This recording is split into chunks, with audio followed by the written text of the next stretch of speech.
Assalamualaikum warahmatullahi wabarakatuh. Memperkenalkan diri, aku Sabrina Mutiara Kamila, NIM-nya 2020606132. Aku Devi Androvia, NIM-nya 2020606151. Jadi di video kali ini kita itu mau sedikit memberikan gambaran tentang bagaimana konseling yang dilakukan oleh seorang konselor dan konselor yang mengangkat tema tentang bipolar. Gambaran umum tentang bipolar aja ya. Jadi kita itu kalau kita ketahui bipolar itu sering disamakan kayak skizo atau apa. Jadi bipolar itu singkatnya itu ketika ada fase maniak sama fase depresi. Ketika maniak itu seseorang itu merasa sangat berenergi, dia menggebu-gebu, ada banyak sekali pikiran yang ingin dia lakukan sampai energinya itu habis. Dia ingin melakukan semuanya itu secara seketika itu juga. Dan di fase depresi dia sangat merasa sedih, merasa terpukul, merasa kecewa, mengingat-ingat masa lalu yang membuat dia trauma kayak gitu. Jadi dia moodnya Iya, kayak gitu.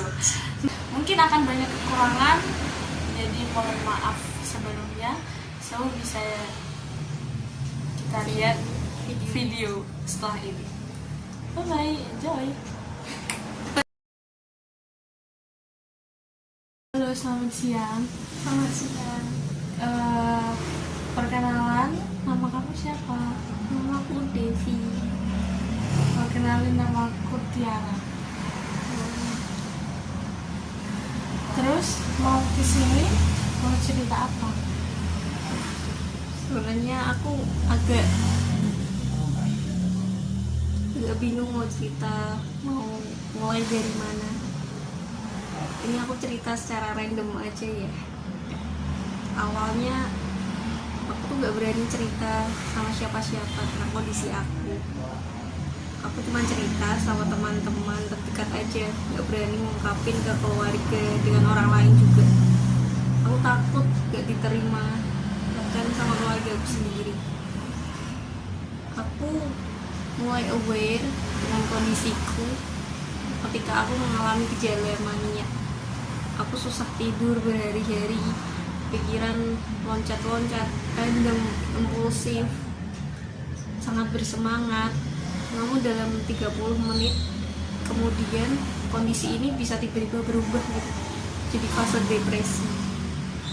Ketika depresi, aku merasa tidak berguna, merasa tidak nyaman, hilang nafsu makan, terus-terusan menangis tanpa alasan yang jelas, dan ada pikiran untuk bunuh diri juga.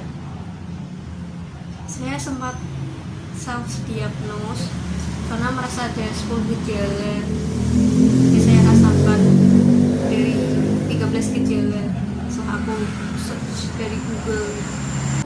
Jadi kamu tuh kayak setelah self diagnose tuh kamu ngerasa kayak kamu ada gejala-gejala bipolar kayak gitu ya?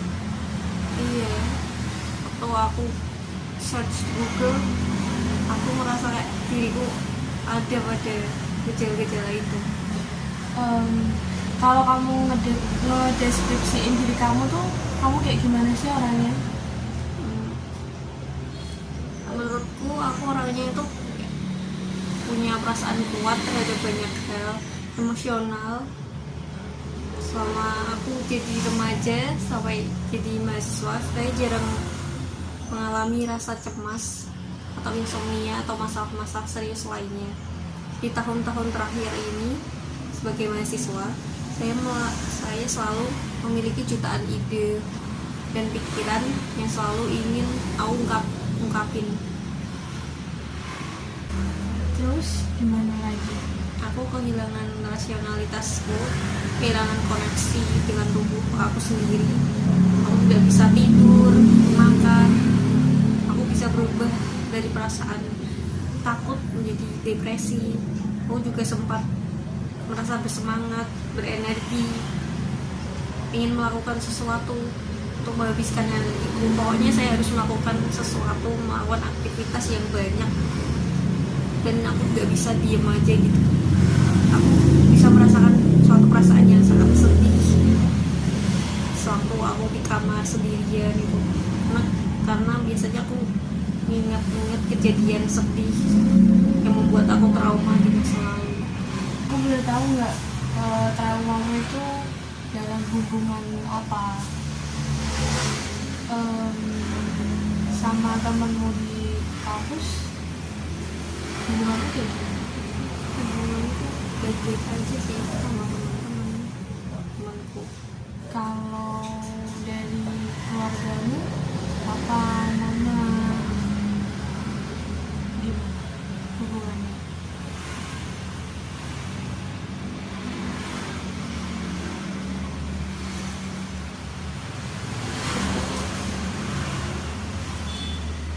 Nah ini aku merasa hidup di bawah tekanan dan ekspektasi yang tinggi terhadap diriku. Mereka selalu menuntut aku menjadi sempurna, dan keluargaku juga termasuk keluarga yang memiliki kepribadian yang keras dan kasar. Mama sama papa sering bertengkar hebat dengan aku. Papa sering kasarin mama, pukul mama, dan gak jarang pula papa juga sambat pukul. Pernah suatu hari aku dapat nilai yang gak sempurna. Di situ papa marah besar sama aku, berbicara kasar, menggunakan kekerasan fisik, dan tidak lama mama memutuskan pisah dengan papa. Kamu mulai ngerasa semua ini tuh sejak kapan sih? Kejadian-kejadian yang saya alami, yang saya rasakan mulai 1 tahun ke belakang ini, awalnya saya mengira bahwa saya hanya mengalami stres biasa dengan kondisi saya yang masih menjadi mahasiswa.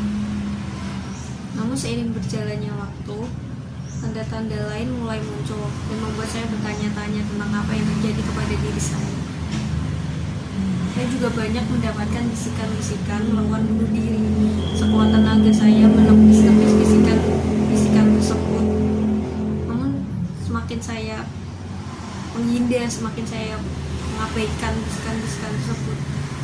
Bisikan-bisikan tersebut semakin membuat saya merasa capek, dan saya terus-terusan menjerit dan menangis menghindari bisikan itu. Kamu pernah waktu kejadian maniak atau kamu lagi di saat maniak itu, kejadian apa yang paling kamu ingat dan menurutmu itu fatal? Saya pernah bertengkar hebat dengan mama saya karena suatu masalah yang mungkin sepele. Saya pernah melempar gelas ke arah mama saya, tapi untung saja itu tidak mengenai mama saya. Saya mengatai mama saya, menghina mama saya, tetapi 1 jam kemudian saya menyapa mama saya lagi, mengajak mama saya untuk makan bareng.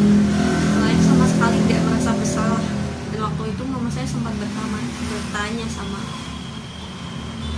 tanyanya, kamu sadar gak sih kamu tuh habis lakuin apa? Aku kayak nggak ngerasa apa-apa, dan aku bilang terus kenapa gitu, dan menurutku itu nggak ada suatu hal yang terjadi, tapi aku tahu itu mamaku sangat sakit hati banget dengan hal itu.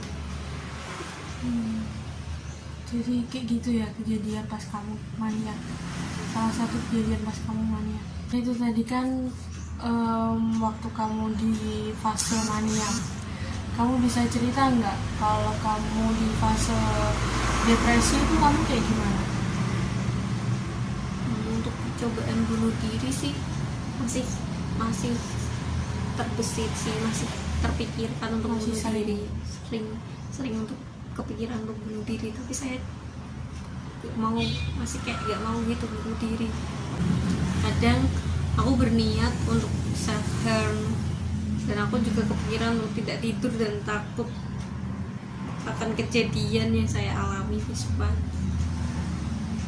Oke.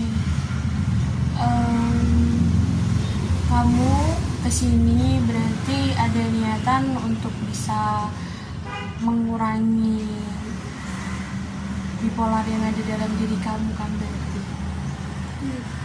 Iya, jadi ini emang saya terdiagnos bipolar ya. Dari ciri-ciri kamu memang menyatakan bahwa kamu itu ada dalam ciri-ciri orang yang mengidap bipolar, dan untuk penanganan selanjutnya kamu perlu banyak terapi, gak cuman 1-2 kali datang ke sini untuk bisa membuat bipolarmu itu menjadi turun atau menjadi lebih kalem, lebih bisa santai gitu. Perlu waktu yang cukup lama, perlu kesabaran dan untuk bisa mengurangi gejala-gejala dari bipolar tersebut. Apa kamu sudah memiliki niat yang cukup dan sudah bertanya pada diri kamu sendiri untuk ya aku mau untuk mengikuti semua ini, maksudnya untuk mengikuti rangkaian terapi atau sesi-sesi lain selanjutnya yang akan kita mulai. Saya bersedia, saya ingin sembuh dari penyakit bipolar ini karena capek terus-terusan memikirkan hal-hal yang enggak menyakiti Ya aku diri bisa sendiri. paham sih posisi kamu, pasti capek banget. Jadi di konseling ini aku itu membutuhkan semangat kamu untuk terus ikut terapi, untuk terus ikut pengobatan, untuk terus ikut konseling, dan jangan mangkir atau jangan nyeleweng, soalnya ini demi kebaikan kamu. Jadi di awal ini saya tekankan dan saya bilang ke kamu, apakah kamu benar-benar siap untuk mengikuti semua ini, dan dari diri kamu bersedia. Siap wes, siap. Aku harus bersedia sih. Kamu hebat banget, udah mau cerita, udah mau datang ke sini. Aku appreciate buat itu, karena itu salah satu langkah besar untuk kamu bisa sembuh dari bipolar ini. Jadi kedepannya kita bisa ikutin beberapa terapi, kayak terapi kelompok dukungan. Kamu bisa ikut ke orang-orang yang punya masalah yang sama atau punya masalah yang berbeda tapi mereka mau cerita. Kamu bisa mengikuti kelompok dukungan seperti tersebut kayak gitu, itu bisa juga. Atau kamu bisa terapi perilaku kognitif, kita ubah persepsimu pelan-pelan, kita ubah cara berpikirmu, kita ubah cara pandangmu tentang orang lain, tentang traumamu, kita obati traumamu sehingga kamu bisa menjadi pribadi yang normal kembali, yang bisa baik secara mentality dan juga secara fisiknya. Jadi kamu nggak perlu capek-capek lagi gitu. Terus selain terapi, kita juga akan belajar banyak tentang psikoedukasi, bagaimana kamu mengolah jiwa, bagaimana kamu mengolah kecemasan kamu, bagaimana kamu mengolah tekanan, pressure yang ada dalam hidup kamu, sehingga semua pressure itu bisa kamu lewati dengan lancar dan tidak menimbulkan suatu depresi yang berkepanjangan. Dan kita akan belajar semua itu di pertemuan-pertemuan selanjutnya. Untuk pertemuan kali ini kita hanya perkenalan, saya mau lebih tahu lanjut tentang kamu, apa yang kamu rasakan. Oke, jadi setelah hari ini insya Allah saya akan usahakan pantau kamu terus, bagaimana kamu dalam menjalani kegiatan-kegiatan kamu, sampai kamu ada sesuatu yang perlu ditanyakan nantinya ketika kamu melakukan aktivitas. Kamu bisa chat saya atau calling saya juga boleh.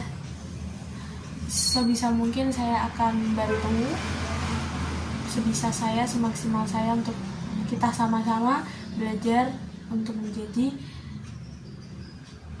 pribadi yang baik, yang bisa mengontrol diri kita dari emosi dan pemikiran-pemikiran negatif. Gimana hari ini?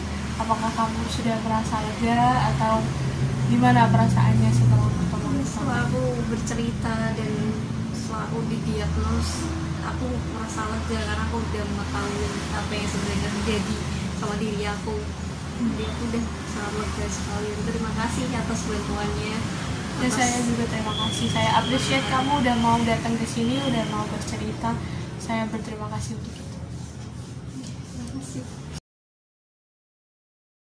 Oke, sekian video bimbingan konseling yang kita buat, contoh video bimbingan konseling yang kita buat. Kurang lebihnya kita minta maaf, pasti banyak banget kekurangan. Namanya juga kita juga belajar menjadi konseling, kita belajar menjadi konselor yang baik, yang bagaimana cara kita menghadapi pasien nantinya. Kalau ada kesalahan, ya dimaafin. Mohon dimaafkan ya teman. See you, dadah, terima kasih sudah menonton. Terima kasih.